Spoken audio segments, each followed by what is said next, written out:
Behind this South Richmond shopping center, boxes, furniture, and other items pile up at a public recycling bin. But a trip to drop off her recycling left one woman mortified. When I just saw it laying in the dumpster, I knew this was a problem, that it wasn't right. Stacy Hunt, who spoke with us but asked not to show her face, showed problem solvers exactly where she spotted dozens of employee file folders and boxes labeled credit card receipts.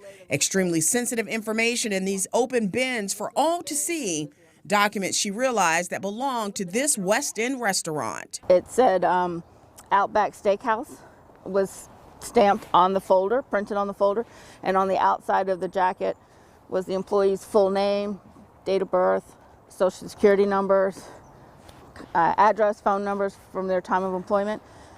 Inside was their applications, W-4 forms, resumes, and a whole stack of papers inside the folders. Some credit card receipts, she said, dated more than 10 years ago. She was so stunned, she even contacted police. The police said it wasn't criminal. There was nothing they could do about it. I think they were, as amazed as I was to find it here. But I just thought that the employees needed to know that their information was so recklessly disposed of, and it put them in jeopardy. We spoke with one man who tells us that on Saturday he actually witnessed a man driving a U-Haul truck back it up and unload the boxes here. He says the man told him that he was throwing away some old papers from an old office space, but he didn't realize what sensitive information was here until the next day when he returned. We took his concerns as well as the ladies to the restaurant on West Broad Street. We were told there that the information being discarded was at least 20 years old and that the person who dropped it off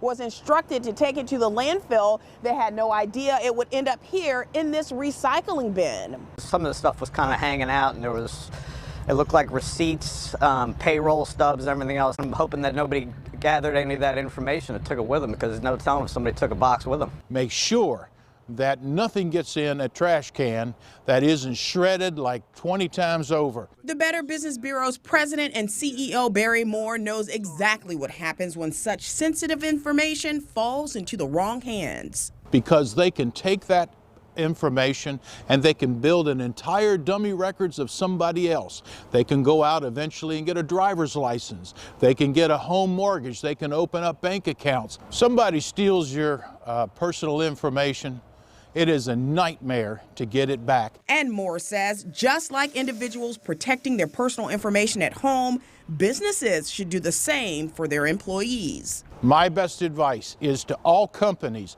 handle those personal records like they're your own personal records. Would you want some stranger to have the names and numbers of your family members? Would you like them to have your SSN? Moore says businesses who need to get rid of documents should know that they can even turn to the BBB. They hold a free shredding event each year to help businesses do their part to protect sensitive information that could be used against someone if it lands in the wrong hands. In Richmond, Shelby Brown, CBS 6 News. And an Outback Steakhouse spokesperson, Elizabeth Watts, tells us in a statement, quote, "This is an isolated incident where documents should have been shredded, and we regret that didn't happen. We take the security of personal information very seriously, and we're currently investigating what impact this may have."